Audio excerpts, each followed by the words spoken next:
Hi, everyone. It's a great pleasure to be here to discuss the book Cannibal Angels, Transatlantic Modernism and the Brazilian Avant-Garde by Kenneth David Jackson. Pedro, could you please show us the cover?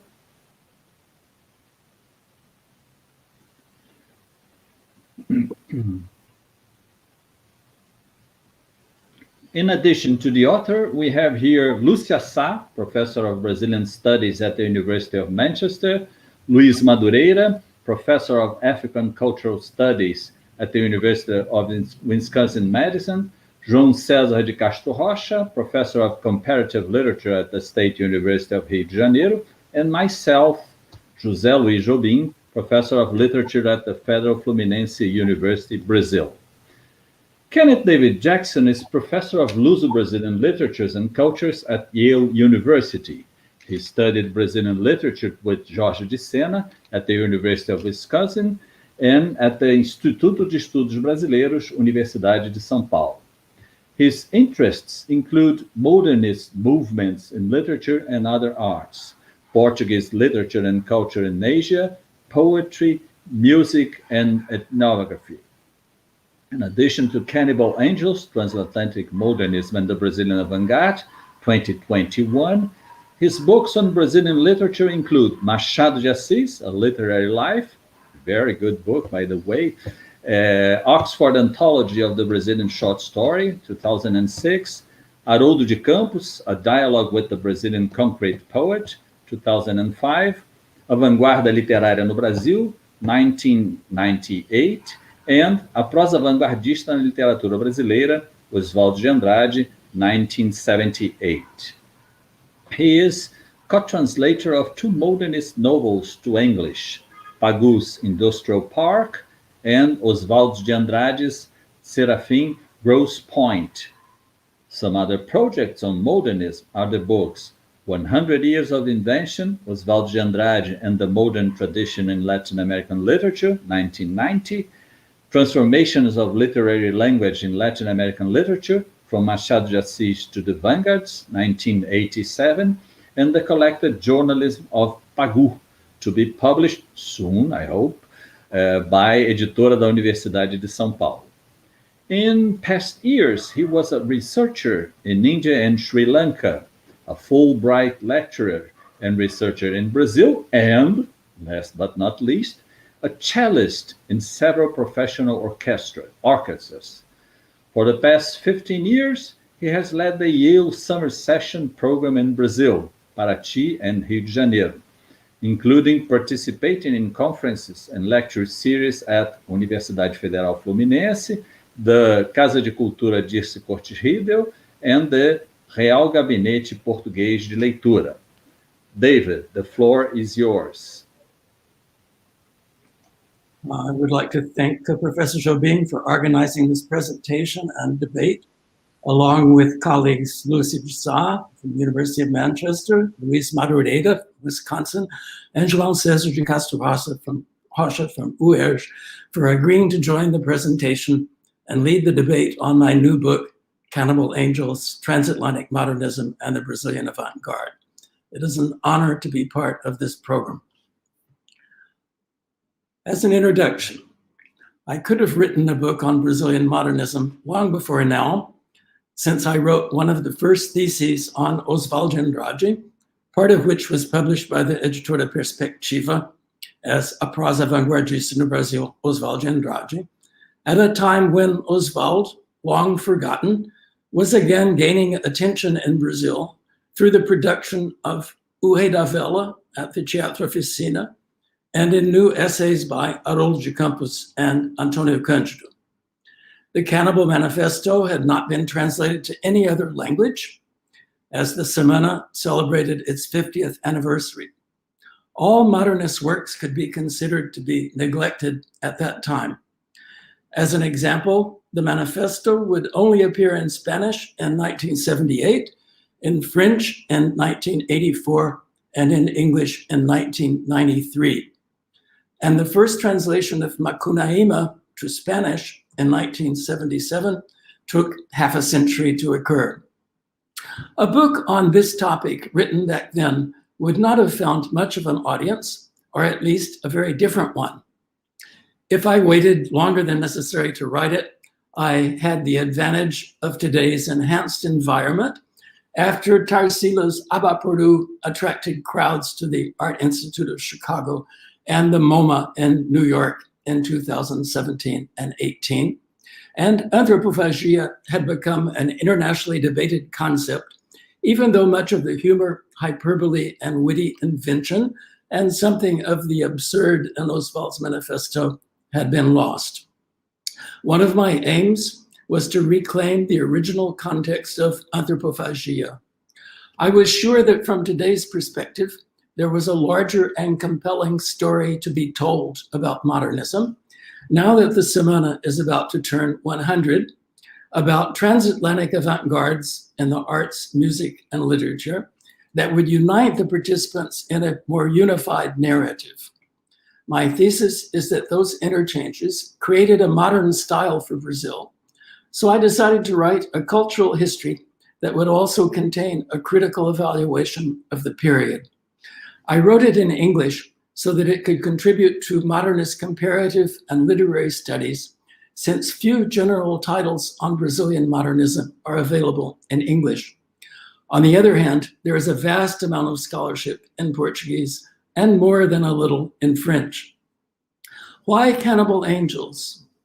The Cannibal reference is to Oswald's famous manifesto, of course, while Tarsila's 1924 painting Anjos, showing the influence of the excursion to colonial Minas Gerais, invokes a hope for renewal, transformed into the energy, inventiveness, explosive humor, and sheer brilliance of her canvases in Paris, which accompanied radical critiques proposing a utopian vision for Brazilian culture.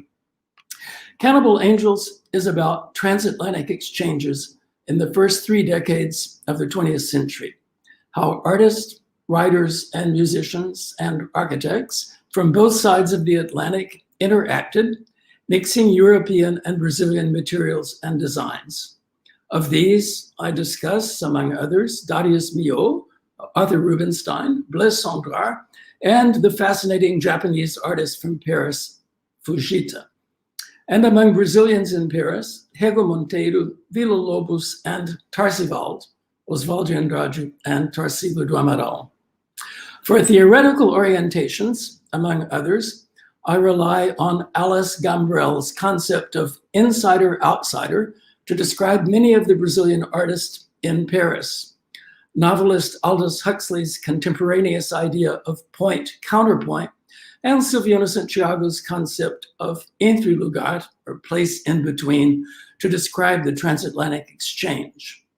Also, Marjorie Kilgore's book, Cannibalism and Communion, for an analysis of the current state of debate on anthropophagia. James C. Scott for the dilemma between local and global knowledge. Anthropologist James Clifford's concept of traveling cultures, and Haroldo de Campos' idea of Europe under the sign of devouring on the legacy of anthropophagia. And still, author Orhan Pamuk's insight into the equivalency of artworks and museums.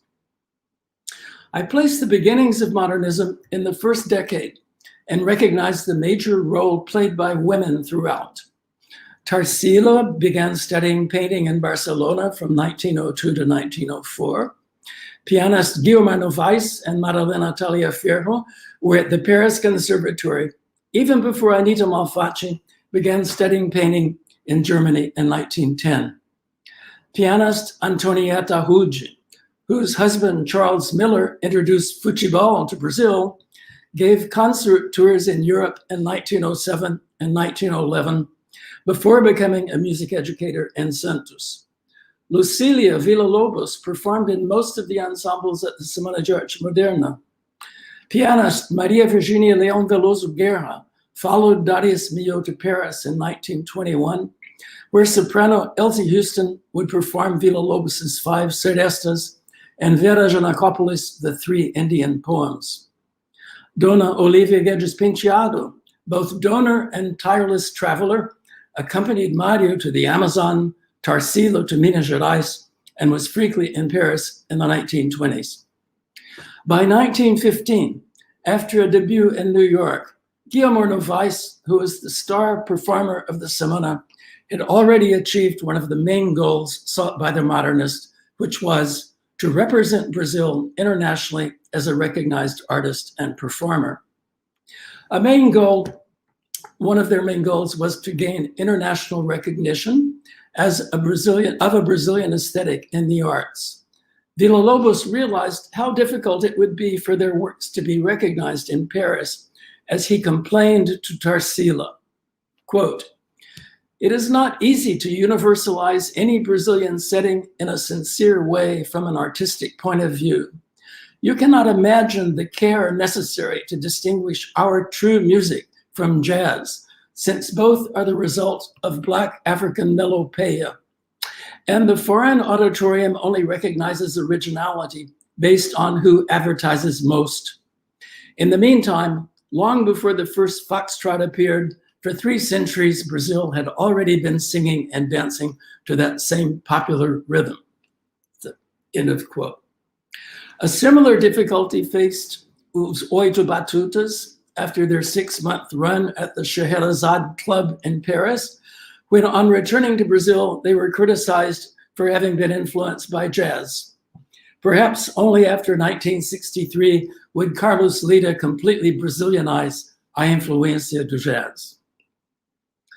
I focus on the Modern Art Week and its legacy, especially the Avant-Garde Cannibal magazine and the Cannibal Manifesto.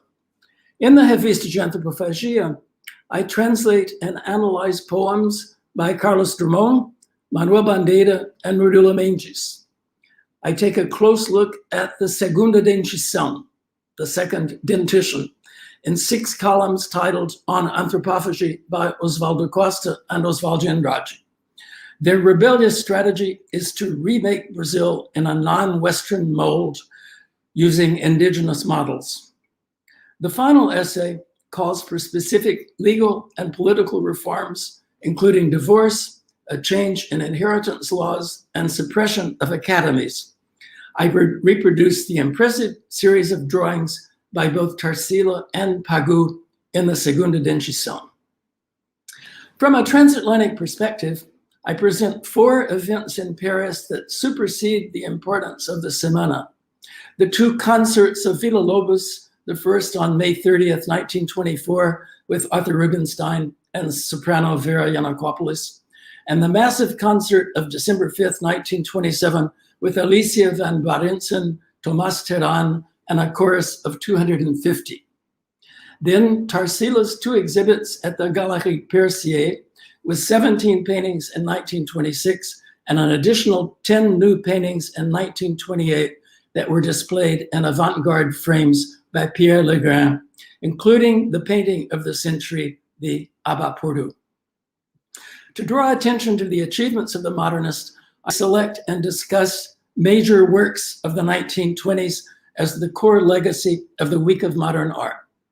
Mário de Andrade's Paulícia Desvairada, Tarsila's 3 major paintings, A Negra, Abaportu, and Anthropofagia, Oswald's Manifesto da Poesia Pau Brasil, and Manifesto Antropófago, Manuel Bandeira's Ritmo de Soluto, Villa-Lobos' Choro número 10, Rego Monteiro's Quelques Visages de Paris, Carlos Drummond's poem No Meio do Caminho, Grigori Varshavchik's Casa Modernista, and Mario's novel Macunaíma. Now, a bit about the organization of the book.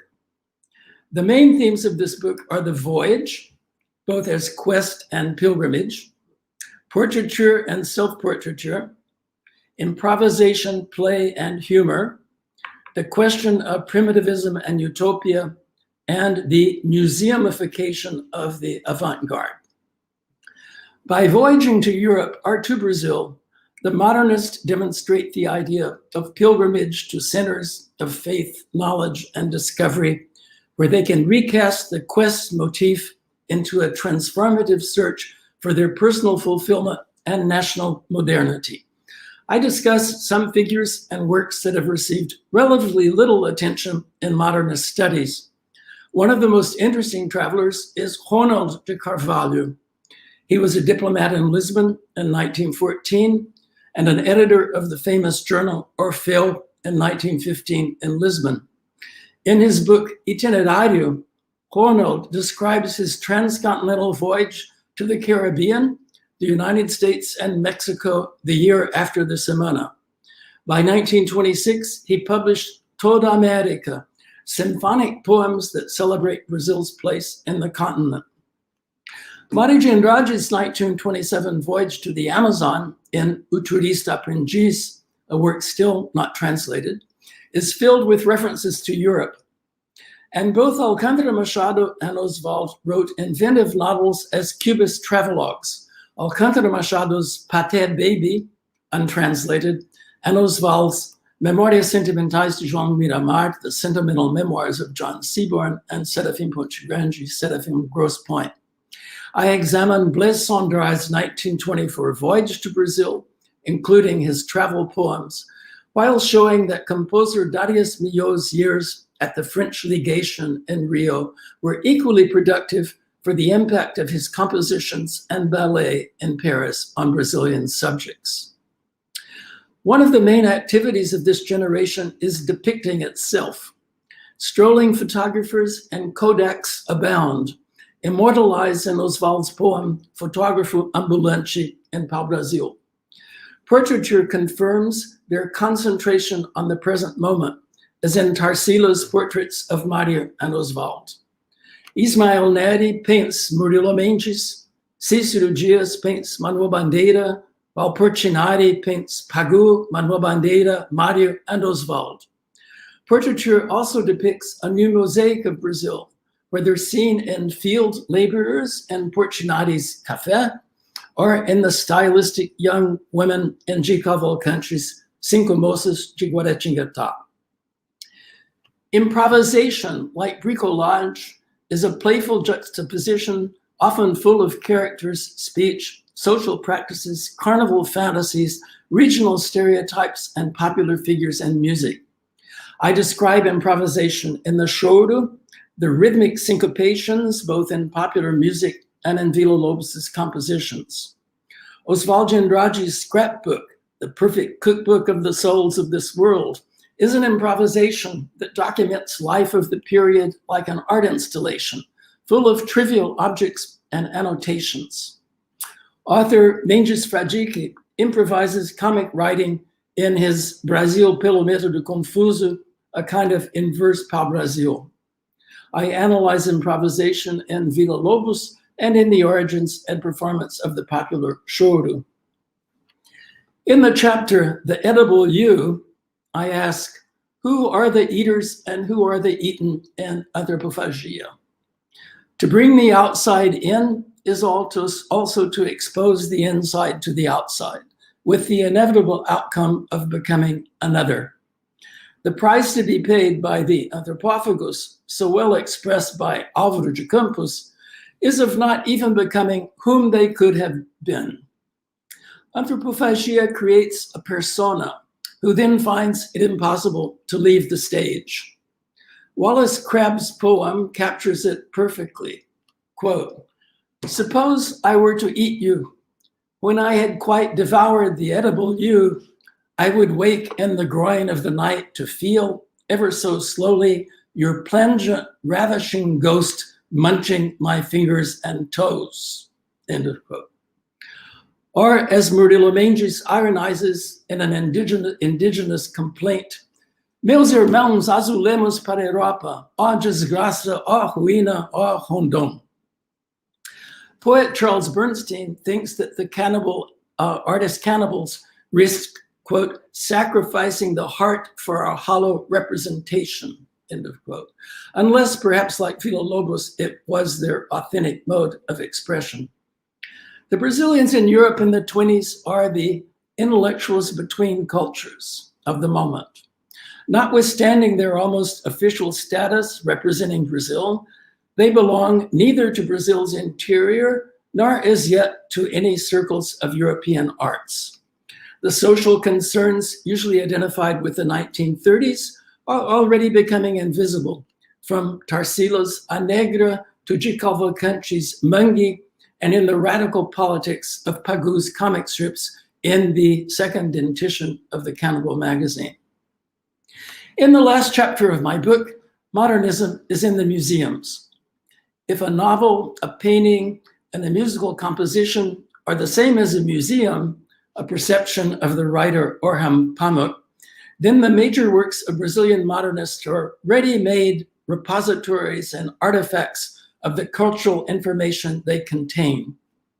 As if an extension of Debre's watercolors of the 1830s, Brazil is once again on exhibit. And by the end of the 20th century, both art and anthropophagia have been successfully exported, as Oswald demanded in his Manifesto da Poesia para Brasil.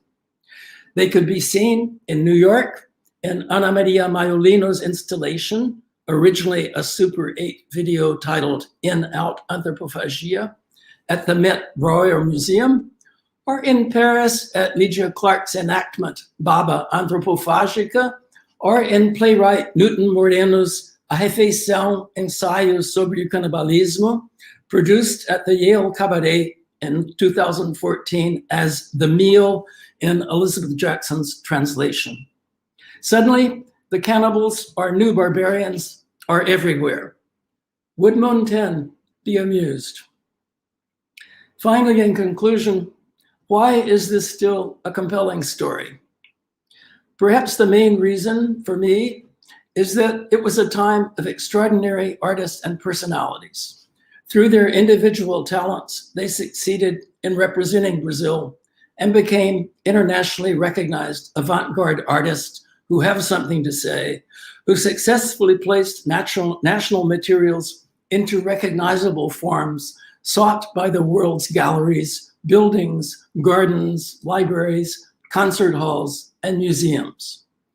It was, and perhaps is, a magical time, something like a midnight in Sao Paulo, midnight in Rio, or even midnight in Paris.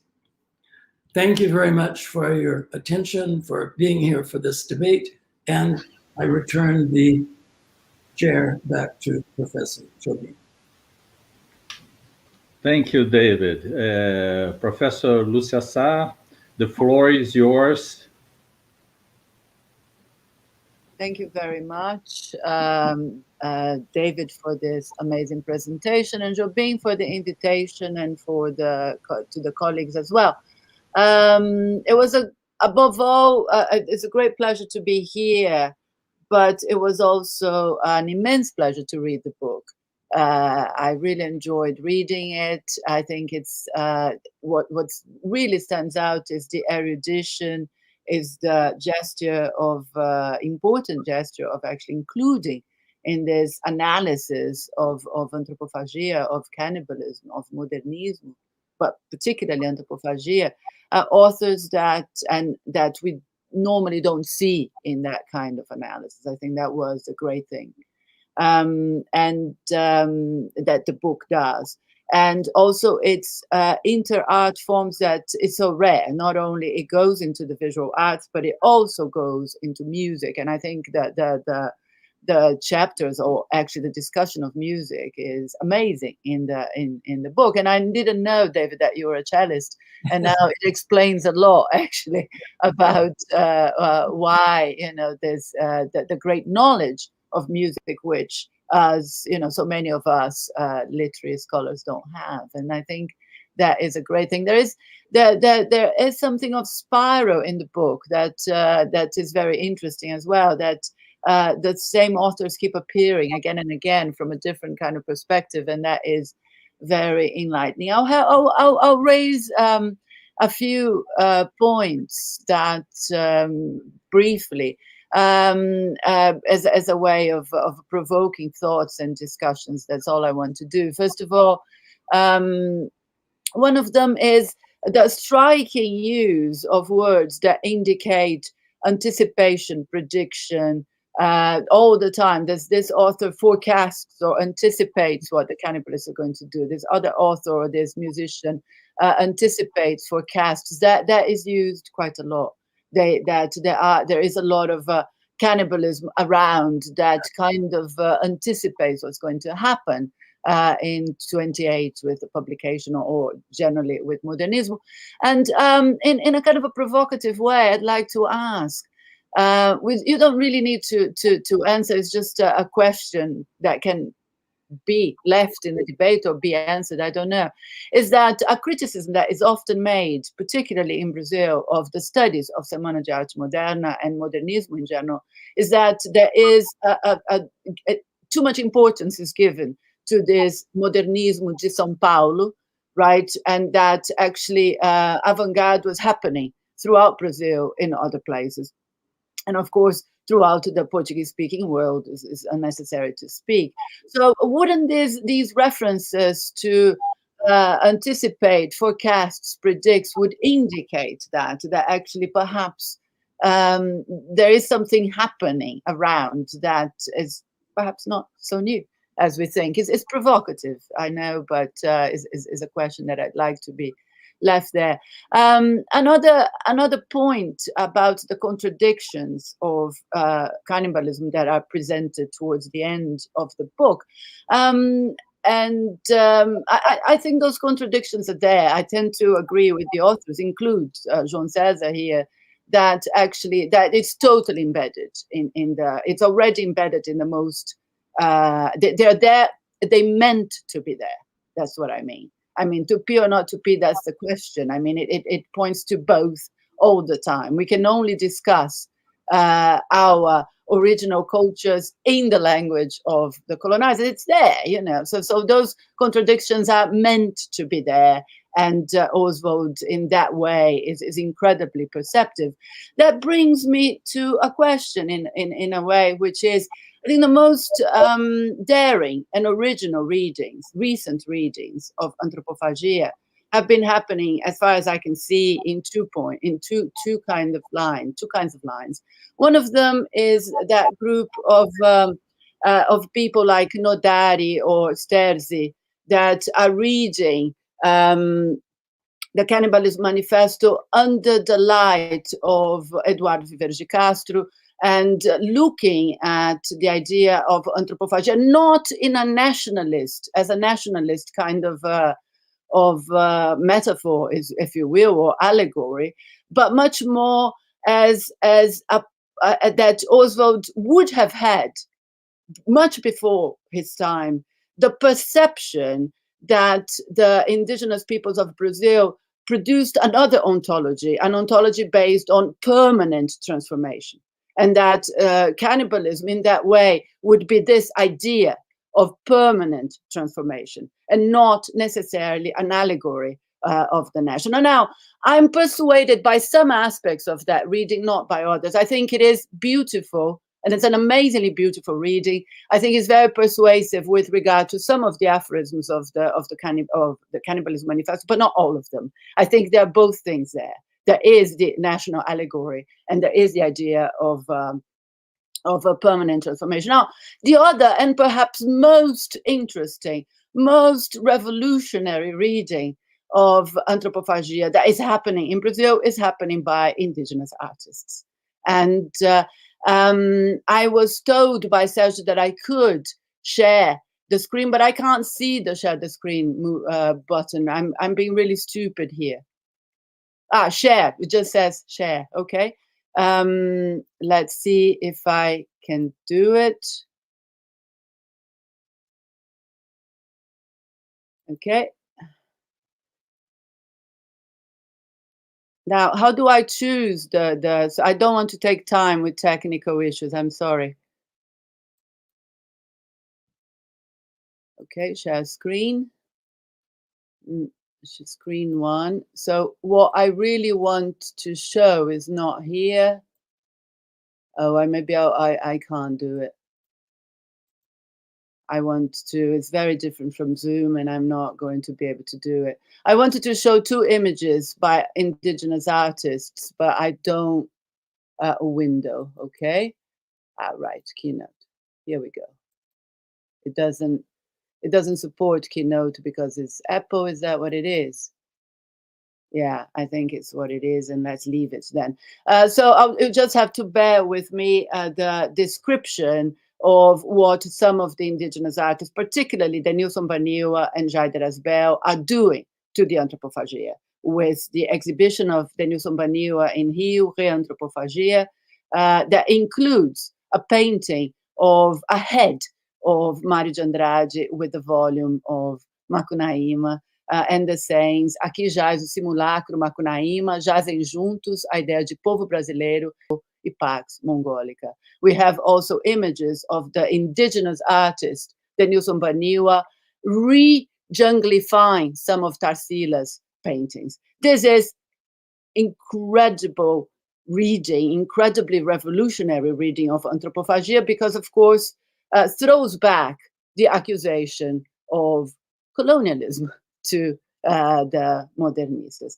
And finally, I'll stop here, but just with one question that, again, we can talk about it in another occasion if we have time. I suspect we won't, which is, it struck me that Macunaíma, which would fit all of the subtitles of the book, it's because of the voyage, because of the ethnography, because of the play, the improvisation, that Macunaíma receives such a little space in the novel. I would plead for more space for Macunaíma. João César de Castro Rocha, João César is asking for the nome dos artistas. It is Denilson Baniwa,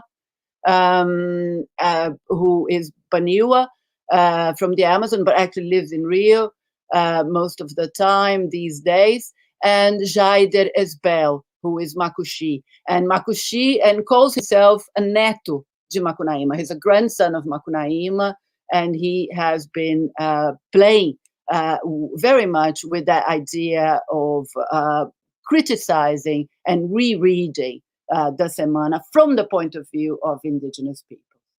Okay, thank you very much. I'll stop here. I don't want to prolong my participation. Go ahead, David. Thank you very much, Lúcia. That was fascinating, and I'm glad you liked the book. It's true that I gave very little space to Macunaíma, possibly because so much has been said about it in English in comparison to other works from Brazilian modernism.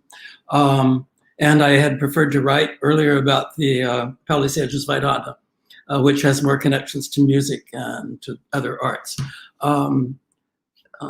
Yes, about the São Paulo and the Semana, it's certainly true. More modern things were happening, and perhaps more important ones in other parts of Brazil, whether in plastic arts and music. But the iconic importance of the Semana is very hard to get around, simply as the event, as marking a date. Not so much for the events of the Semana itself, as you can see from the book, of just really mostly music, and really aside from the exhibit of art and sculpture, not really the iconic event that one would perhaps think of, given the importance that it's received. So to that extent, yes, it should share the spotlight with other parts of Brazil, other things that were going on. But still, the idea of the legacy of the Semana as an iconic event, a kind of before and after. I also gave some attention to the year of 1922. So that perhaps even gives it a place, right, to fit in a wider sense of world modernist culture. The thing that occurs to me also, in the sense, of course, that it's impossible to make anthropophagia outside of the colonial context, because that's really the academic situation, the intellectual development and formação, right, of the whole generation. Along with that is the cosmopolitanism of the Brazilian world since the colonial period, the cosmopolitanism of the Baroque. I just read a really interesting essay by Betancourt about the cosmopolitanism of the Portuguese world. And I think Brazil is a part of that. And the international exchange, now the transatlantic exchange, certainly nothing new. And to a large extent, the travels of these artists and the kinds of mixtures and works they present is perhaps not really very different from what was instituted after the the French cultural mission of 1816 or throughout the 19th century. It simply has a different focus and, of course, a different thematics. And I suppose if there's one modernist theme, not particularly artistic, it is that idea of excelling in the arts and representing Brazil on the world stage, right? I think a lot of the objective is to, right, put not only the Brazilian artists, but Brazil itself into the concert halls, certainly with Villa-Lobos, into the galleries as a worthy, what shall I say, a member of international artistic circles. Right? One of the points of the book, I certainly learned a lot, but one of the things I thought was almost funny was the case of Villa-Lobos, who invites Roussel to Rio de Janeiro, plays his compositions, and then Roussel recommends him to belong to the Société Internationale de Compositeurs, along with Bartók, Kordai, all of the great names in European music. And so suddenly there is Villa-Lobos as a consecrated composer along with the greats of European composition. And in a way, that's what it's all about. The massive concerts that Villa-Lobos organized very carefully in Paris. And of course, with several serendipitous events and context, the involvement of Arthur Rubinstein. Who would have thought, right? His encounters with Villa-Lobos in Rio in 1917 would lead to his performance in both concerts in Paris and the world premiere of the Rude Poema, plus the funds that he was able to secure for Villa-Lobos to be able to spend the 1920s in Paris. There's so much. We could have a nice conversation. I'm so glad to have this chance to start the conversation with you, and we can continue off stage on some further time. So I think that's all I have to say, except thank you so much for your comments. You've given us not only an overview, but a lot to think about as well.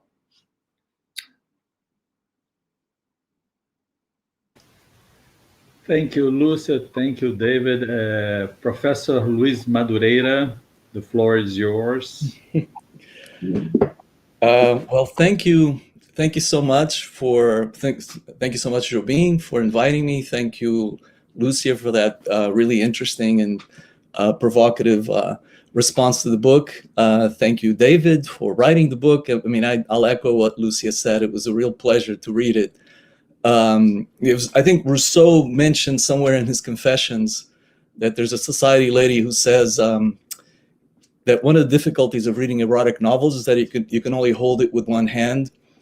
Sorry about the colorful joke. But to me, it was a little difficult in the last few last few days because of the Euro and the Copa America going on at the same time. So I was reading it on the screen, and I actually had a split screen. So I thought I would mention that just to sort of break down a little bit the academic solemnity of the occasion. So to get back to the book, I appreciated several aspects of it. I mean, I think one of them is just the positively staggering amount of research that has gone into the panoramic view of modernismo that you lay out. I think, as Lúcia pointed out, but I'll repeat it. Bringing together music and what we call artes plásticas, right, or fine arts, as well as literature was to me an amazing and really rich contribution. I mean, it's obviously your musical knowledge really shines through in your analyses of specific compositions. I was very appreciative of that as well. In terms of the literary aspect, which is again what I think I have some knowledge in, what I appreciated too is your very careful endeavor to reposition modernismo in its context, right? Not only in its, let's say, national context within Brazil, but also the transatlantic circuits, right? The constant traveling back and forth, Europeans traveling to Brazil, Brazilians traveling to Europe, bringing back knowledge from the center, as you put it a little while ago. I think that those circuits, that dynamic was really enriching, and I think it adds a really important component to a really important dimension to this picture, especially someone like me who's not a Brazilianist, someone who's coming from the outside. I mean, I have one book in which I dabble in anthropophagia, but from a comparative perspective, I think a lot of it is appropriation, and I try to sort of make anthropophagia say certain things that I think it's saying, but I'm not coming at it from the perspective of a Brazilian scholar or someone who is as well versed in Brazilian letters as you obviously are. So all those components again were very enriching, and I found them very positive, and added to the pleasure of reading the book.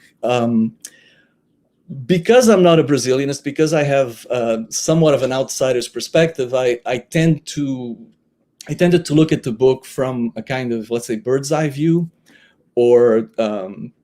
and I used a couple of theoretical models. One is Pascal Casanova's The World Republic of Letters, which is, I think it's about maybe 20 years, a little less than that, in which I think a lot of what she says, and she actually has, speaking of Macunaíma, she has a section on Macunaíma that's quite interesting, and I think it's well written. I don't agree entirely with the model that she sets up. I think there's a certain determinism in certain aspects of it, but I think what I found is that it really sheds light on especially this kind of transatlantic circuit that you lay out so beautifully in so much detail, and especially this desire that you also document and return to on the part of modernistas to make Brazil, to bring Brazil to the world stage in literary terms, right? To bring world recognition to Brazilian literary expression, especially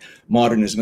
And so I think what she provides is an interesting set of strategies that writers from the periphery, artists from the periphery use in order to, ply their wares, as it were, in literary centers. So she sets up a kind of core dependency relationship in literary terms, which is not a mirror of the economic, the economic organization of the world, the economic world system. So it kind of exists parallel to that, and it shares some of its features, but it's not exactly the same. So one of the things that she proposes is that Paris, precisely at the time, in the 1920s, was the literary center. I mean, it's where, you think of Joyce, you think of Beckett, you think of the Americans, right? Gertrude Stein, Hemingway, etc. Everybody went to Paris if they wanted to make it on the world literary stage. And I think it's a compelling argument. And the Brazilian modernistas would certainly fit into that category. So that's one let's say schema that I thought would work really well in maybe teasing out the sort of the broader, let's call it more global dynamic of this really complex situation that you're describing. So one of the things that comes through with anthropophagia, using her model, or at least kind of evoking her model as a way of returning to it, is that it's kind of a combination of let's say national elements, because there is a kind of nationalism, a concern with national culture, etc., however you want to phrase, especially Macunaíma. I mean, that's, and at the same time, it's not a kind of a simple celebration of as we find in the Romantics, right, of folkloric traditions, of the people's traditions, etc. But there is an element of that, although it's not celebratory. I think Macunaíma is a prime example of a nationalism that's far from celebratory. In fact, it's very critical. And I think with anthropophagia, there's a kind of attempt to take what is presented, at least with all the problems that entails and contradictions that entails, a kind of nationalist characteristic, anthropophagia, and to turn that into a model for assimilating, the extraneous, and also then presenting yourself on the world stage. So, on the world literary stage, and sort of, making your case for the world, the global quality, the global impact of what's being produced in Brazil, and in this case, literary terms. I think you could certainly expand it from music to music and art as well. And so I think the other, that's one aspect of the model. The other one is that the relationship that exists between peripheral spaces like Brazil, I would include Portugal, I would include Lusophone speaking, the Lusophone world in general, and these literary centers is always one of dependency. It's always inevitably a relationship of dependency. So that, for example, what Haroldo de Campos postulates, right? In I think you mentioned this towards the end of the book, around page 311, if I'm not, if I'm remembering correctly, on the Europe under the rule of anthropophagy. That's kind of a wish fantasy, right? To make that reversal that Haroldo de Campos is proposing within this this network, within this global, unequal literary world, that becomes a wish fantasy, because it's not possible for an artist from the periphery on his or her own terms to make that, to enact that reversal. That reversal has to come from the center. In one, we think again of Joyce, coming from Ireland. We can think of Faulkner, right? In the United States, it's kind of a peripheral world, or peripheral literary world in that context as well. So I think to think about those relationships, those networks, I think it could be an enriching way, or could add another dimension to this discussion. Another thing that it could do, I think, would be to compare, speaking of the Lusophone world, if that's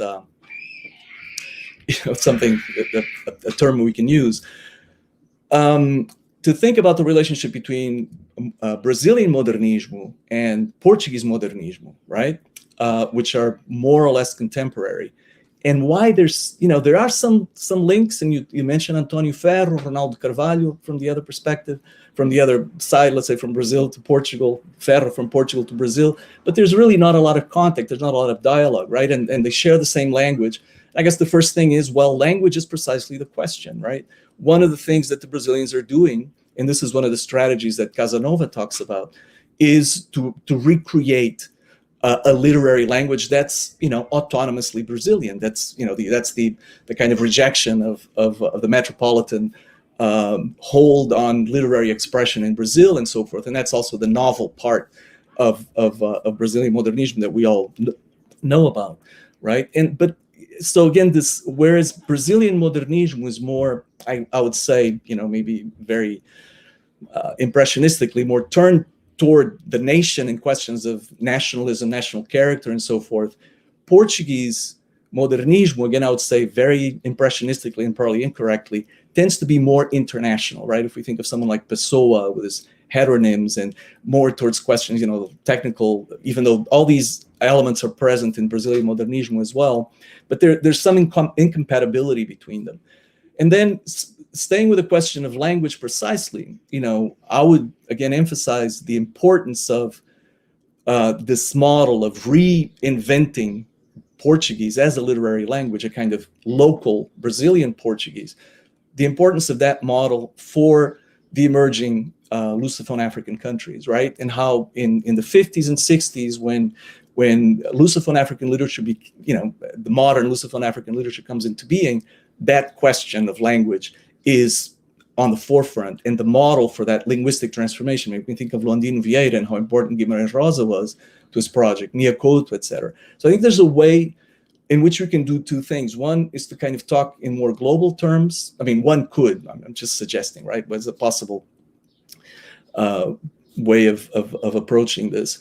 One could make these connections, right? To talk about modernismo in its broader sort of Portuguese-speaking Lusophone relations, and also the kind of dilemma, let's say, the predicament of the Brazilian Portuguese Luso-African writer in the face of this domination from the center.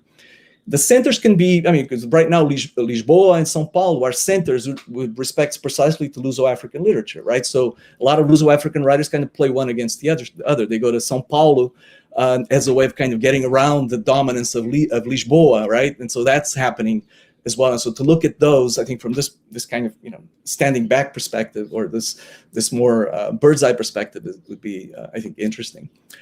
So I think the other thing I wanted to touch on, but I'll stop because I think I'm getting coming close to my 15 minutes, is and I really like the way Lucia brought up the indigenous responses to modernismo, and especially to the manifesto, because I think I was thinking about that not only from the indigenous perspective. They played a very important role, obviously, in anthropophagia, symbolic role, but what the modernistas were doing, both in their, let's say, appropriation of Afro-Brazilian cultures and indigenous cultures, was a sort of, as what Casanova calls a literization, right? Taking that as raw materials and transforming it into art.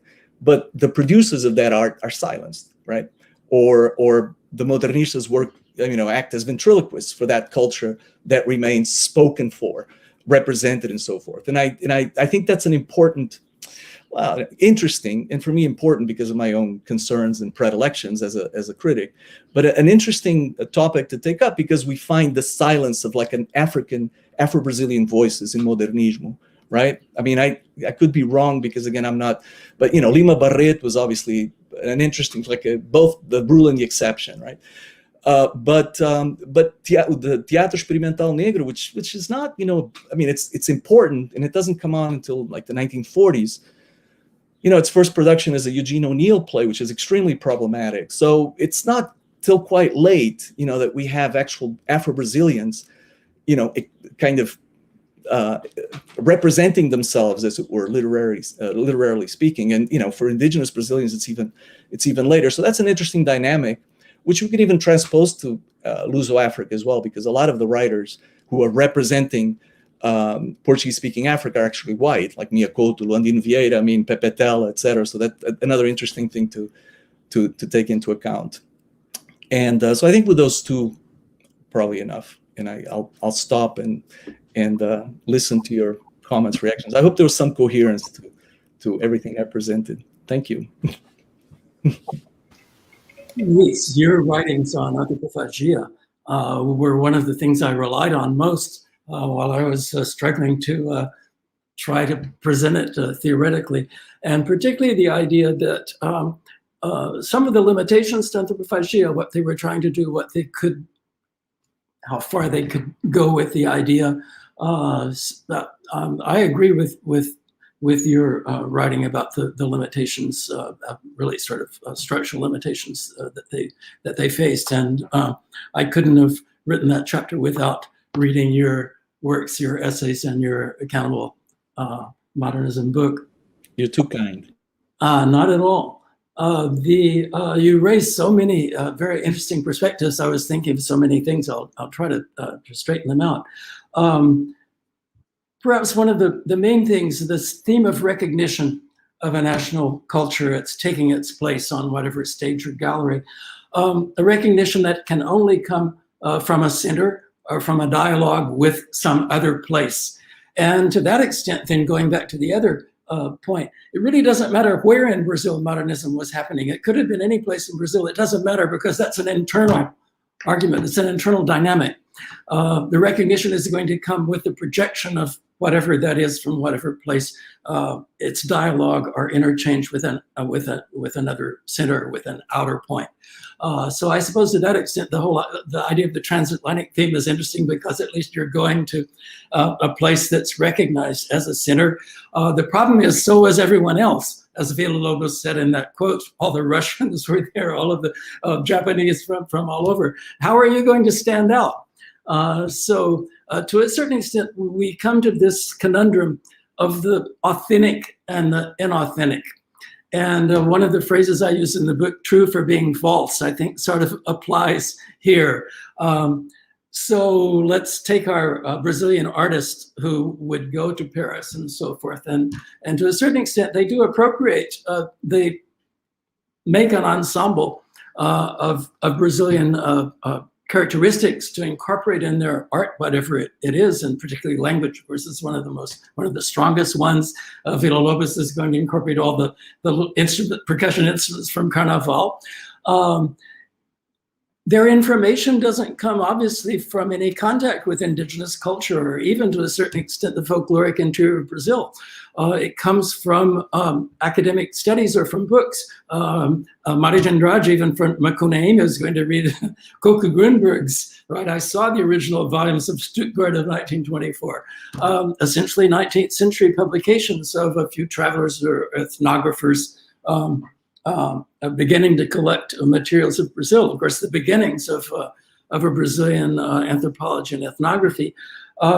So there's no way those materials could have been authentic, presented by modernist artists in this center.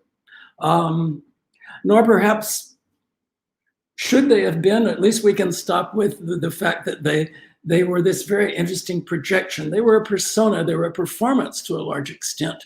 Of what was considered, and perhaps sincerely by many of these artists, to be real, authentic Brazilian expressions, which they were more than entitled to use in order to win the battle, as it were, to project this image of Brazil, or this, what shall I say, living representation of Brazil, and to attract the audiences and the spaces that would get them a space and attention on the world stage.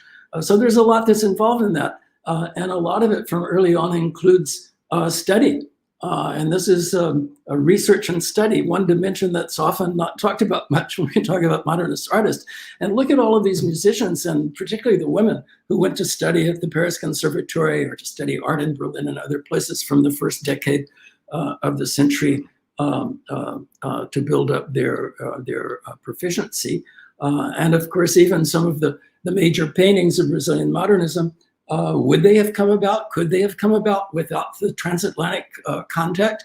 Anita Malfati's expressionist paintings, her change when she went to New England with Homer Boss and the New England School. Tarsila's paintings are not very interesting when she was still studying at the Académie Julienne in Paris, before she went back in 23 to start with Léger, Glaise, and the others. So there's an element of exchange, right, that really sort of supersedes the discussion of authenticity or appropriation or anything now, which is often still so much talked about.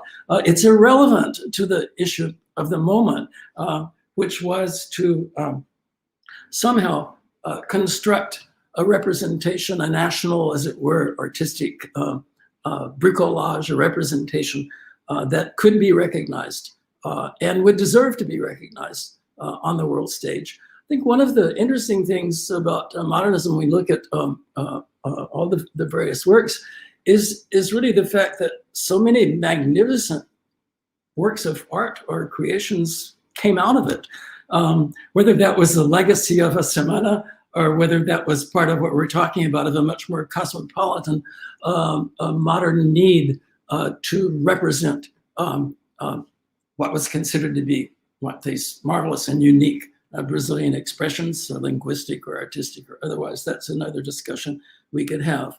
But certainly the conscious attempts to create a Brazilian language, to speak, como somos, como falamos, just the way we are, is that art?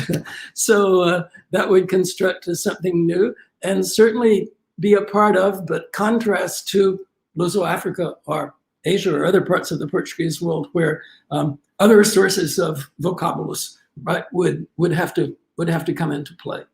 The other, I suppose, angle that Brazil has that the other parts of the Lusophone world do not, is that whole concept of the Americas, right, as an alternative to Europe.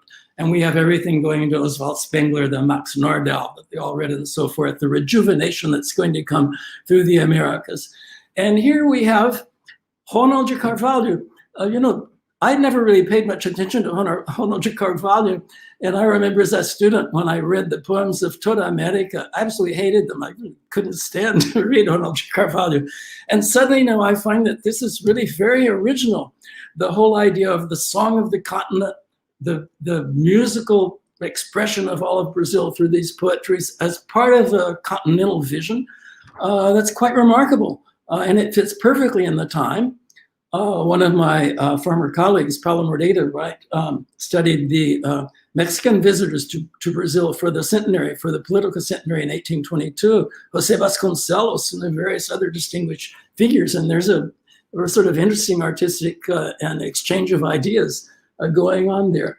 But the whole idea that Brazil then occupies its own unique place in the Americas, but can borrow, right, from throughout the Americas, as Mario does in Macunaíma and so forth, and as Guimarães Rosa will later, to be part of something that's in a way also now this contrast to Europe, that's non-Europe, but nonetheless also is and has to be. So there we have this contradictory dynamic in play. And perhaps that gives a little justification to Haroldo de Campos later for the devoración theory. Of course, it's a romanticization, right? It's a kind of utopian vision of the possibilities of American arts, Brazilian arts, vis-a-vis Europe, when the whole game is to be read by everyone. It's the exchange. There's no one in Brazil who is more in contact, who wrote more letters to Europeans and international sources than Haroldo de Campos, right?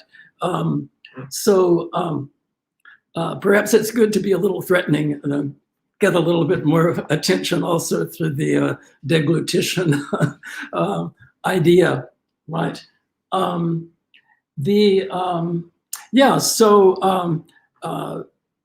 The other focus I was going to say, once these, a lot of the Brazilians do get to Paris, and of course I'm focusing on Tarsila, Oswald, Rego Monteiro, Villa-Lobos. There are a couple of interesting sides. One is that they're received by Sousa Dantas, the ambassador, right, who organizes a dinner almost immediately in 1923, in which he invites Picasso and all the greats of the scene of the avant-gardes to meet these Brazilian artists. And then Tarsila begins giving her lunches, right, which even has to divide in two groups because not all the French avant-garde get along, and she serves the feijoada and pinga and so forth. And Cocteau can fight with Villa-Lobos about his compositions. The idea, they don't try to meet Brazilians in Paris. This is interesting. There are plenty, I'm sure, but that was not of interest. What's of interest is to integrate the French avant-garde, right? It's recognition. And that's also why Villa-Lobos is going to invite Roussel and Schmidt also to Brazil, part of that integration. Why the interchange works so well. For example, this first concert, you have your concert in 1924. Who's in the audience? Prokofiev and Ravel, right? And you start going to Prokofiev's house for lunch. This is part of that dynamic that sort of supersedes our little arguments about the use of authentic materials and so forth. It really doesn't matter. It only matters in terms of the actual composition, right? Of whether it's music, canvas, whatever in the representation. So yes, this is representation. There's a lot of persona involved in this. Perhaps there's a certain consciousness on a lot of the artists as well about their rather questionable use of materials that they don't understand all that well. And that's, of course, part of the whole argument. And Emílio Veltz da Costa, the historian, accuses the modernists also of not being able to accomplish as much change as they could have because they were too tied to all the local institutions. They weren't really invested in a kind of total or revolutionary change. They were invested in national representation in, shall I say, a new inventive way. The idea of resistance as well, one of my contacts here, a woman who did a brilliant thesis on literature in Macau, Rosa Villa de Almeida, proposed in her introduction that movements of resistance to be defined just as movements of resistance, that this was not a good thing, right? This was limiting. And I think that's a brilliant observation. To take anthropophagia simply as a movement of resistance is a limiting way of understanding right? And I guess some of the genius of the contemporary uses and presentations of anthropophagia are exactly that, because they go beyond, right, the idea of anthropophagia as resistance. So many interesting ideas. We have a lot to dialogue, and I really appreciate your reading and your comments on the book. Thank you, Luis. Yeah. Thank you, David. Thank you. Thank you both. Now, Professor João Cezar de Castro Rocha, the floor is yours. Thank you, Jobim. And I will actually start by thanking Professor Jobim and his unique ability to bring people together. It is a great pleasure to share this session with my colleagues, Professor Lúcia and Professor Luís Madureira, because we are all here actually to celebrate the works and achievements of Kenneth David Jackson. David, congratulations on the book. I think it's a timely and very important book, and certainly we'll have a very important reception, especially next year for obvious reasons. Reading the book, Dave, there's most of what I have to say, Professor Lúcia and Professor Luís Madureira have already anticipated. Actually, as Professor Lúcia, this is a fundamental topic in your book, anticipation. This anxiety of being delayed, belated, and therefore reacting to it with this anxiety of anticipation. But I leave this for later. As they both said, Dave, there's a great book to read. It's a very pleasant reading. And at the same time, it's very impressive, your erudition, your archival research, and your full mastery of the most important bibliography on the topics. And on the topics, because the book actually is a collection of essays with an array of topics with this vast horizon of concerns and of disciplines, music, plastic arts, literature, so forth, and performance, so forth and so on. Reading the book, it reminded me of the structure of A Diverse Genres in Fernando Pessoa. A very beautiful book that is also a collection of essays, but all of them are brought together by this notion of a diverse genre. In your beautiful interpretation, very sharp. Whenever Fernando Pessoa would work with a genre, he would always subvert the laws of the genre. And so even if the book's a collection of different essays, there is this common thread, the notion of a diverse genre. And I would start my first question. I have prepared, Dave, not 15 questions, but only 3. And perhaps I will limit myself to 2 questions. I know I have just seen here that Lúcia wants to show us 4 images of paintings and of visual art by indigenous. So perhaps I will limit myself to only 2 questions. The first question, Dave, precisely is about the title, because I think the title is as sharp as the title of the Fernando Pessoa's book. Because as you define in page 11, you define clearly your project when you say, I read it, Cannibal Angels, the terms combined. So the book evaluates Brazilian production in visual arts, music, and letters from the perspective of its international dialogue and interplay with the European avant-gardes, as well as for the radical critiques of its alternative utopian vision of Brazilian culture. And then I'd like to ask you, if this title, if we have Cannibal, so of course you have anthropophagy. And if you have angels, as you clarify in the book, not only you refer to this beautiful painting by, this 1924 painting by Tarsila Amaral, Anjos, but you also bring back the Baroque angels by, among others, but above all, Aleijadinho. And so the combination of the title itself, Cannibal Angels, it does present, this is the question, does it present a contradiction or a paradox? Because Cannibal's anthropophagy is all about the iconoclastic drive of the avant-gardes. It is all about destruction, deliberate destruction, strategic destruction, rupture with the past. But angels, in this very formulation, in the painting itself, which actually deliberately refers to the Brazilian tradition of sacred painting. And then, as you say, it brings back to the Baroque. And then it brings us back to the mythic 1924 voyage to the historical cities of Minas Gerais. So we have together, with the difference of only 2 years, destruction of construction, iconoclastic drive, national project. So first question, David, Cannibal Angels, the title, which I think is a beautiful title, is it a contradiction or a paradox?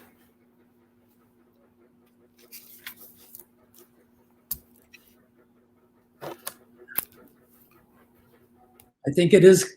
It's very interesting. It's kind of paradoxical. Perhaps it's an oxymoron, but the two things do sort of go together. The cannibal, as you know, we all know where that comes from.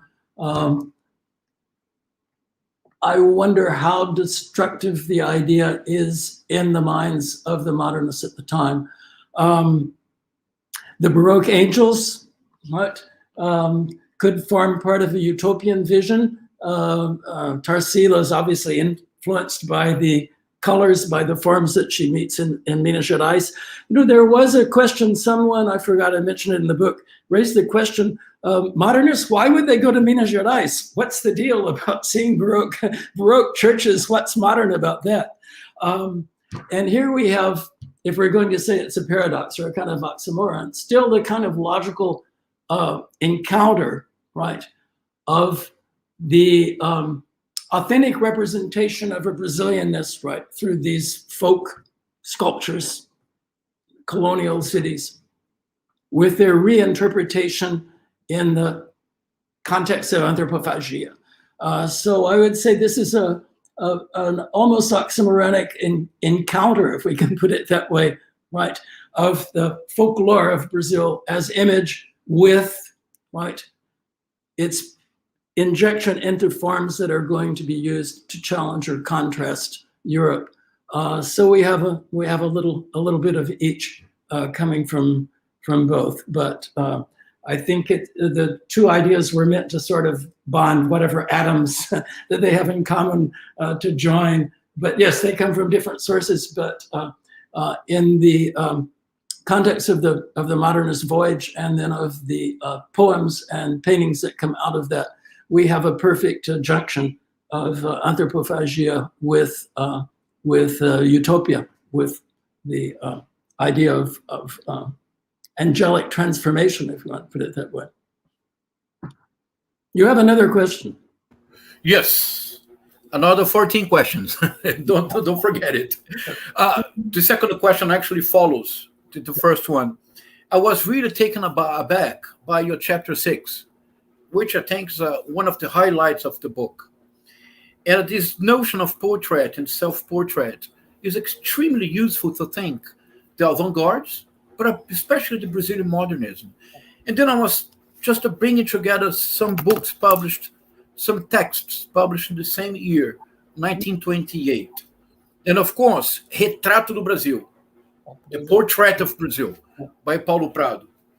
The Manifesto Antropófago, which can be seen, can be read, David Jackson, if we apply the lenses you develop in this chapter as a sort of self-portrait of Oswaldo de Andrade himself, as well as a portrait of his project.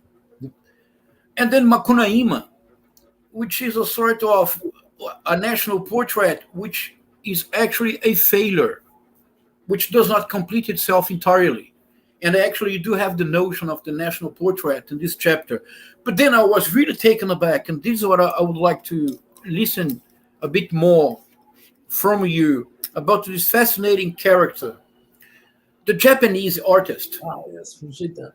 Fujita, who travels to Rio de Janeiro in 1921, and as you clarify, part of 1922, has this incredible reception in Rio de Janeiro, in Brazil, as Filippo Tommaso Marinetti had as well in 1926, that you deal with in the chapter 5. There is, however, one dissident voice, which is the same voice that also was dissident in 1926 when Marinetti went to South America, not only to Brazil. That was a very important voice. It was a formative voice at the time. It was Mário de Andrade's voice. And here, your erudition and archival research, David Jackson, is really fantastic, because in one of the exhibitions of Fujita in Rio de Janeiro, while everyone was praising him, Mário de Andrade wrote a very severe criticism. And then I read it. It's page 242. You say, what is it?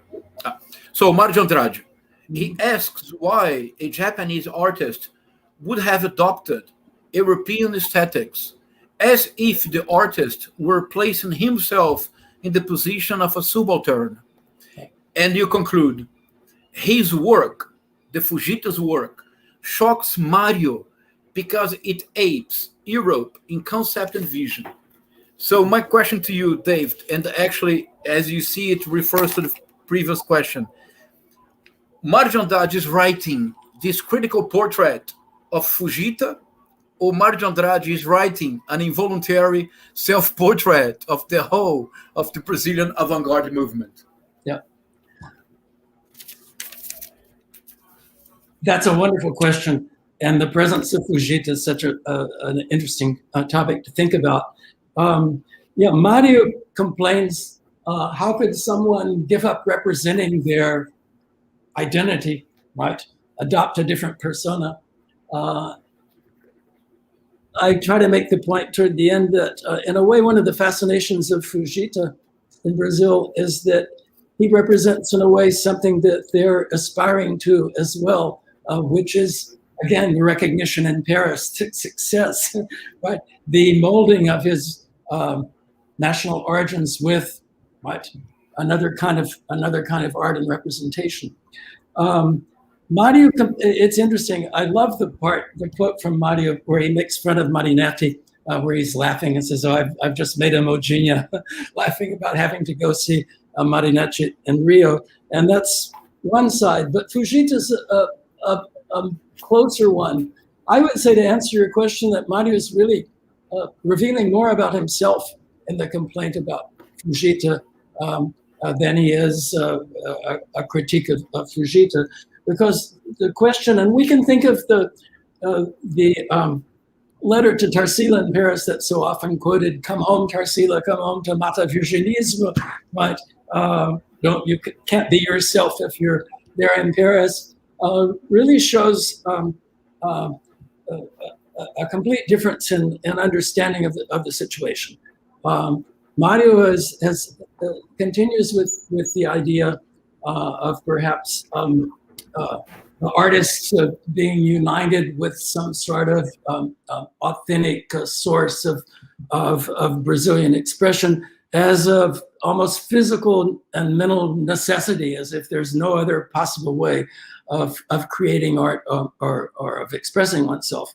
And Fujita represents, in a way, something entirely different, which is the artist that, while based on a certain national origin and image, has successfully appropriated and joined another modern tradition, right, at the center. He represents, in a way, more the center than the periphery in this visit to Brazil, and perhaps that's either not obvious to Mário or not acceptable to Mário, or it's against the ideal program that Mário was supporting at that moment. So yes, I see it as illustrating this divide, right? An irritant that Fujita represents on the scene for Mário de Andrade in terms of some idea of purity or necessity of a national referent in art at this moment. I'm out of turn, but I wanted to interject and point to a passage in the book that I think, responds indirectly to what you've been talking about, and that's the quote from Mário de Andrade on page 295, in which he says, o Brasil, em vez de utilizar a África, de se utilizar da África e da Índia, que teve em si, desperdiçou-as, enfeitando com elas apenas a sua fisionomia, suas epidermes, sambas, maracatus, trajes, cores, vocabulários, quitudes, e aqui está a passagem, e deixou-se ficar por dentro justamente naquilo que pelo clima, pela raça, alimentação, tudo, não poderá nunca ser, mas apenas macaquear a Europa.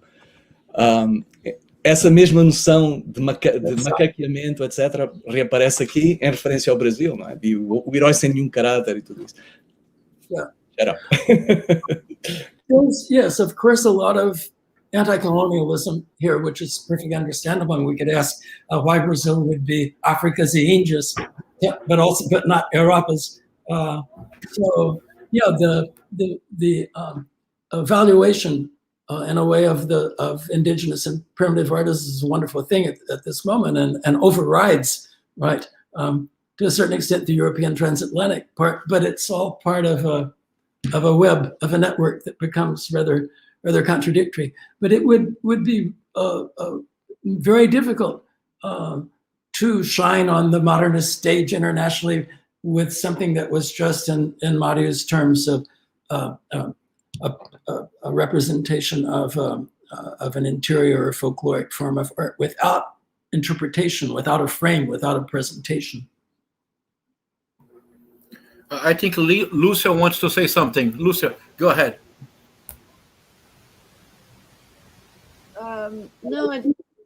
No, you have your questions, João says, and I think it's more important that you ask your questions. I think it's fine. I just have one more question. Go ahead, Lúcia. I can make the question after what I have to say. I just wanted in those terms to say that that the idea for me would be not so much, as I see it, it's not so much a question of authenticity, but much more a question. Yeah, I completely agree with you, David, that it doesn't matter if the materials are authentic. And I think authenticity is not really something at the heart of what the cannibalists were doing. But it doesn't matter for their art. It matters, however, for the indigenous people and their descendants. And I think that's very important. And I think the issue that the indigenous artists are doing now is not so much to say we shouldn't consume the modernist works. They are consuming, they are using anthropophagia themselves. They are re-anthropophagizando, whatever the term is. But it is, as in doing that, to point out that anthropophagia is a colonialist expression. It could not be otherwise. It had to be. But we need to recognize it and to consume it, knowing that it is, and our as Brazilians, treatment of indigenous cultures continues to be colonialist. And I think that is very important, I think, for me, in my way. It's not the question of authenticity, but of what it represents to the indigenous peoples and their descendants, or that recognize themselves as such. And I'll shut up, João Cezar, sorry. No problem, Lucia. Dave, do you want to react? Yeah. It's more than just now that indigenous peoples would cannibalize anthropophagia, right? It's their turn, right? Anthropophagize anthropophagia and make it something, right? Return it to its source of origins. If we're going to talk about authenticity, it's only just, and perhaps the inevitable, what shall I say, course of events from anthropophagia from so long ago. So little was known at that time of indigenous cultures, so little ethnography, so little anthropology, and fortunately now the situation is not the same. May I add a comment before we go on? I would like to. I was just listening to what you were saying, and it came to my mind that there is a poem by Mário de Andrade, Lundu do Escritor Difícil, that in a way is a self-portrait. He is the escritor difícil, and it mentions Africa, Lundu, that's it. Kenneth, as a musician, knows this kind of music they call Lundu. And that also goes back to this idea of imitation, because he says in the poem do Escritor Difícil, você sabe, the exact verses, I'll just a minute for me, because my memory is not quite as it was in the past.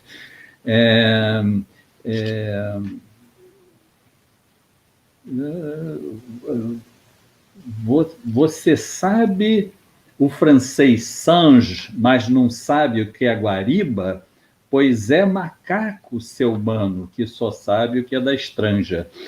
Then you have this idea, macaquear, meaning imitate, the idea of macaco de imitação, which is somebody who imitates somebody else without any critical perspective. Isn't this like this? And then you also have the French reference here, singe. You know what is singe, but you don't know what is guariba. Guariba meaning an indigenous word, an Amerindian word for apes. Then I think this is a very interesting poem to have a dialogue with the ideas you're exposing right now. Okay, that was it. And by the way, we will see Professor Lúcia's image at the end of our session. Go ahead, João. Sorry. Final question, David. And actually, I think we'll bring us together, even including Professor Lúcia's question. The question is the following. What is the possible relationship between a new apprehension of time and the notion of transatlantic modernism? And let me explain what is the background of the question.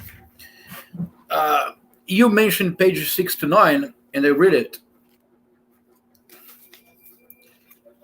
The manifesto, and you are referring to the Brazil Wood Manifesto, is a direct consequence of Oswald's first prolonged stay in Paris in 1923. And then you have this analysis of the manifesto. The manifesto has this beautiful sentence, this bullet by Oswald. O trabalho da geração futurista foi ciclópico. Acertar o relógio império da literatura nacional. And actually, there was always a difficulty, a disquieting question of being a writer or an intellectual in a peripheral, non-hegemonic circumstance. It was the issue of belatedness. As in the article you quote by Luiz Madureira, when you try to turn the dessert into the main course. And the dessert refers, of course, to the famous sentence by Alfonso Reyes, llegamos tarde a la civilización en la hora del postre. So belatedness is a key issue to understand what we do even today. If you are a professor or an intellectual who writes in Portuguese. José Veríssimo, in his História da Literatura Brasileira, published in 1912, but posthumously he wrote in 1908, in the introduction, he gives even precise dates for this belatedness. He says, in a beautiful sentence, he says, all literary schools and the system of ideas arrive in Brazil, always 20 years later. So belatedness was actually a meeting, a encontro marcado, as Fernando Sabino would say. Belatedness was punctual. I have the intuition that the transatlantic modernism allowed for the first time for at least the hope for simultaneity between what was going on in Europe and the way it would be appropriated by Latin American writers or this kind of intellectual. And then the question actually is if you could develop a possible relationship between transatlantic modernism, a new apprehension of time, and a concept that you have proposed, David, but you have never fully developed, and I think you should, is the concept of the intellectual or of the writer or of the artist as the other. A concept that allowed you to bring together Jorge Luis Borges, Octavio Paz, Naipaul, Coetzee, Mário de Andrade, Oswaldo de Andrade. So what is the relationship between transatlantic modernism and the new apprehension of time that actually would replace this anxiety of belatedness by the anxiety of anticipation, as Professor Lúcia and Professor Luiz Madureira have touched upon? I have to write another book, João. What a wonderful perception. Yes, I'm going to take notes, and perhaps a new book will come out of this. Making the transatlantic connection more, what shall I say, instantaneous, or shortening the space, the difference, right, between the continents. I think that's certainly one of the main ideas. One of the quotes I found of Hornold De Carvalho, which I thought was fascinating, was the contrast which had been made before of the voyage of the, what shall I say, transatlantic flight of Sacadura Cabral and the others with the voyage of Cabral, right? As in the earlier times, there was the profundidade de viagem, and now there was just the superfície, rapidez da superfície, where the objective was to get back to your starting point as soon as possible. And, if we think of the trips, particularly of Oswald and Tarsila, from 1923 up to about 1928, I think I counted 12 round trips to Europe on the transatlantic liners. I mean, practically they were always at sea, plus a trip to the Middle East, plus Morocco and Portugal at the same time. So the quantity of traveling, the velocity of the surface is almost represented by the amount of constant traveling going on, the back and forth, as if, let's say, they were putting Rio and Sao Paulo in almost direct contact with Paris. And I think we can see this reflected to a certain extent in the invitations.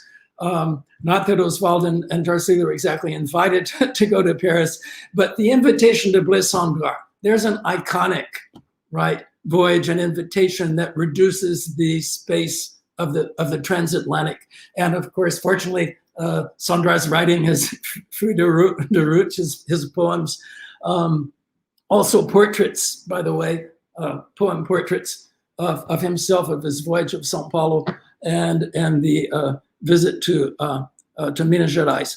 So I think that's the velocity, the whole idea of the surface voyaging, constant surface voyaging is a change from the past.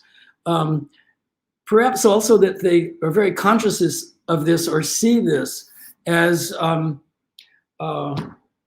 interchange, not only training but personal development as well. Perhaps even ballet or theater to a certain extent. I was amused by that quote of the way they sign their names and their identities in the hotel register in Minas Gerais. The Tarsila signs dentist, American from Chicago. They're all inventing other identities.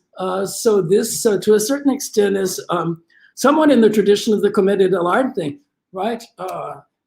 In the persona adopted for these for the different voyages.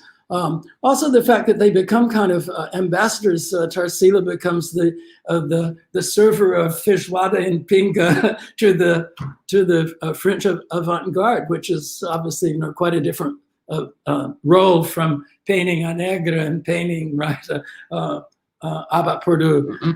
Villa-Lobos's lunches every 2 weeks, right? Sending out a printed card saying, bring your own food and wine that he would use to survive until the next one 2 weeks later. All of these speed up the velocity, obviously, of everything that's going on. So I think this is really an interesting point. And in terms of the other, yes, they become others in the first place because they travel to represent their culture in a center, in another place. They're fora de lugar. But there are also others because they're quite conscious of the role they're playing and quite conscious of their art, right, in producing and overcoming to a certain extent this original otherness of producing another kind of other, right, which is their artistic realization. Oh, I have to refine this idea with the help of João Cezar for the next book and put all these figures together. I think it's interesting to see from the idea of the museums, and if we take just the example of Tarsila and the Abba Peru, that Tarsila had to wait, 30 or 40 years for the next exhibit after 1929. And it had only 3 international shows, I think, in the 1960s. And then the Abba Peru was exhibited at the MoMA in 1994 and purchased by, our Argentine for $1.5 million, right? Amazing at the time. Now exhibited Art Institute of Chicago, the MoMA. The estimated value is at least $75 million for the Abba Peru now, right? And I think the shows that Jorge Schwartz arranged in Spain, also, and then in Sao Paulo, the Anthropophagia, with the fabulous book by Juan Manuel Bonet on Tarsila, really arrives then at an internationalization of this history and of the complete otherness of Tarsila at this moment. Just as we might think that Villa-Lobos would have achieved when he, after World War II, went to LA and to Boston to conduct Boston Symphony, LA Philharmonic, major orchestras of the world. So this is certainly a different matter than being a kind of, what shall I say, just a simple other in Paris, right? Interacting with the international and French avant-garde. As we see, there are a lot of twists to this and a lot of, what shall I say, prologues afterwards that can be added in another book. But thank you very much, João. So it's very perceptive questions and reading, and giving me a lot of ideas of how to carry this project into another avatar, another phase, another other. Thank you, David. Let us then see the images by Lúcia Sá. Yes. Pedro, can you show us the images?